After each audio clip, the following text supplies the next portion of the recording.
Assalamualaikum warahmatullahi wabarakatuh, sahabat dan rekan tani sekalian dimanapun berada. Salam tani, bersama saya kembali Budi Harto di channel Panduan Budidaya Tanaman.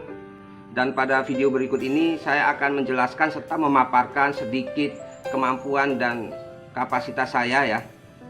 terutama dalam hal pemahaman dan pengalaman saya pribadi. Mengingat sejauh ini apa yang saya paparkan dan saya jelaskan melalui konten video YouTube Panduan Budidaya Tanaman bisa dikatakan hampir keseluruhannya merupakan hasil pengalaman yang sudah kami jalani, khususnya dalam hal teknis berbudidaya tanaman yang kita gabungkan dan sambungkan dengan disiplin-disiplin ilmu lain, baik ilmu pertanian, ilmu biokimia, kemudian farmasi dan sebagainya, sehingga diharapkan dengan penggabungan disiplin ilmu tersebut yang disempurnakan dengan wawasan pengalaman dari nenek moyang atau yang dikatakan sebagai ilmu titen, sehingga diharapkan bisa memberikan pengaruh dan manfaat terbaik bagi saya sendiri maupun sahabat serta rekan tani sekalian. Kemudian saya akan menanggapi pertanyaan ataupun komentar dari sahabat rekan tani kita yang menyangkut tentang konten video saya mengenai pupuk peram, di mana pada saat kita melakukan proses pemeraman pupuk, kita akan menggunakan FNS, probiotik dan prebiotik. Ini, di mana dalam kandungan FNS ini selain terdapat nutrisi, juga terdapat kandungan prebiotik dan probiotik maupun kandungan bakteri-bakteri yang bermanfaat baik bagi lahan maupun bagi tanaman kita. Namun yang penting kami tekankan bahwa bakteri atau mikroorganisme yang terkandung di dalam FNS merupakan jenis bakteri yang sudah dilakukan proses seleksi secara ketat, sehingga akan memunculkan bakteri-bakteri yang lebih survival, artinya lebih kuat dalam bertahan hidup, di mana bakteri-bakteri tersebut diseleksi dengan berbagai cara untuk bisa menghasilkan strain yang lebih survival, yang lebih tahan dengan kondisi lingkungan dan perlakuan budidaya, mengingat pada proses seleksi dan pengembangannya dilakukan di luar laboratorium atau di lapangan terbuka. Dengan proses tersebut, secara otomatis bakteri-bakteri yang terkandung di dalam FNS itu sendiri sudah terbiasa dengan kondisi yang tertekan dan terdesak, sehingga apabila kita gunakan dalam teknis berbudidaya, keberadaannya di lingkungan pertanaman lebih bisa bertahan hidup meski dalam kondisi dan suasana yang ekstrim. Selain daripada itu, perlu juga kita pahami bahwa bakteri juga mempunyai karakter dan adaptasi untuk bisa bertahan hidup, di mana pada kondisi-kondisi ekstrim tertentu bakteri-bakteri tersebut akan beradaptasi dengan cara membentuk dirinya menjadi kista, sehingga akan membuat bakteri tersebut bisa lebih terlindungi dari kondisi lingkungan tempat hidupnya yang berlaku lebih ekstrim. Karena itulah, maka apabila kondisi tanaman kita sudah terjangkit bakteri, merupakan hal yang sangat sulit dan luar biasa untuk bisa memulihkan tanaman atau mengendalikan bakteri tersebut, meski kita sudah berupaya mengendalikannya dengan perlakuan bakterisida sekalipun. Maka itu, apabila yang ditanyakan sahabat tani kita mengenai proses dan komposisi yang kita sarankan dalam pembuatan pupuk peram, di mana selain pupuk yang kita campurkan, kita juga menambahkan FNS dengan dosis 100 cc per 10 liter, yang ditambahkan dengan Protextar dosis 30 cc per 10 liter, dan Saka Andalan dengan dosis 50 cc per 10 liter yang kita semprotkan dan campurkan secara merata pada campuran pupuk tersebut sambil diaduk, kemudian dijerangkan, lalu ditempatkan kembali dan kita peram,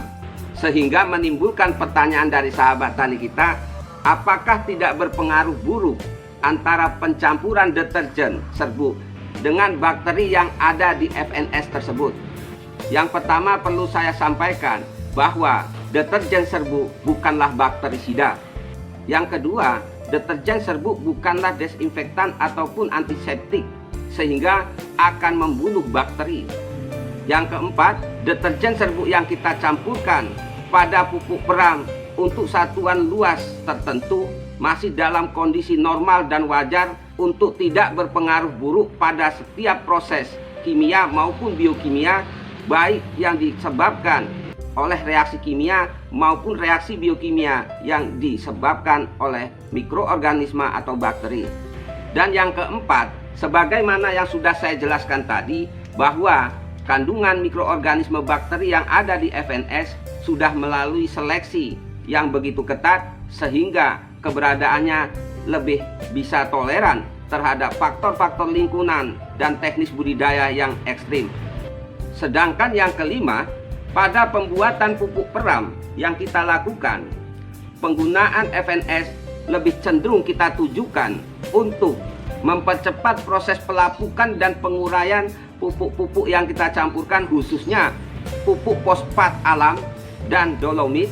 atau kapur pertanian, mengingat jenis pupuk fosfat alam maupun dolomit akan sangat sulit untuk bisa terurai dan terlarut apabila kita hanya menggunakan cara-cara yang biasa, karena yang terkandung di dalam FNS itu sangat baik untuk bisa mempercepat proses pelapukan, penguraian dan pelarutan unsur hara yang terkandung di dalam pupuk tabur, bahkan sekelas mineral batuan fosfat sekalipun. Selanjutnya, dengan kita menambahkan deterjen yang dicampurkan dengan FNS yang juga mengandung mikroorganisme atau bakteri, maka dipastikan akan membuat kondisi campuran pupuk tersebut menjadi tidak sesuai untuk syarat tumbuhnya bakteri yang ada di FNS. Sehingga dengan kondisi seperti itu,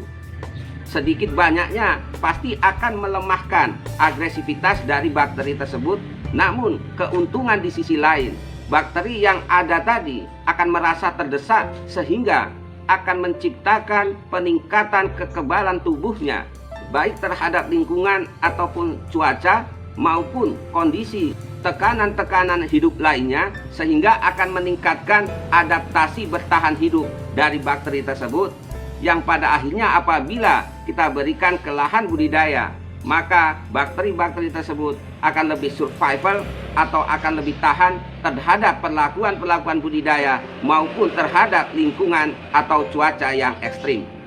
Layaknya kita memberikan imunitas pada bakteri-bakteri tersebut dengan desakan-desakan kondisi lingkungan yang membuat bakteri-bakteri tadi merasa terjepit sehingga akan meningkatkan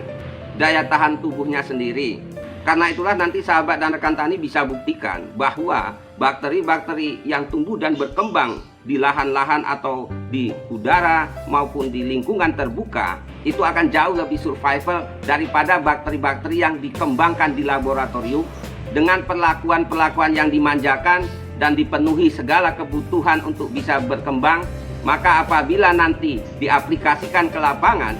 akan membuat bakteri-bakteri tadi menjadi lebih lemah ataupun manja dengan kondisi lingkungan yang baru yang lebih terbuka dan lebih ekstrim dari lingkungan di mana dia dikembangkan. Jadi demikianlah ya sahabat dan rekan tani sekalian, semoga penjelasan ini bisa memberikan berkah terbaik. Mohon maaf apabila pernyataan maupun pandangan saya berbeda dengan pandangan teman-teman yang lain. Tapi terlepas daripada pro dan kontra, itulah pandangan saya dari sisi pengalaman-pengalaman yang sudah saya lakukan di lapangan.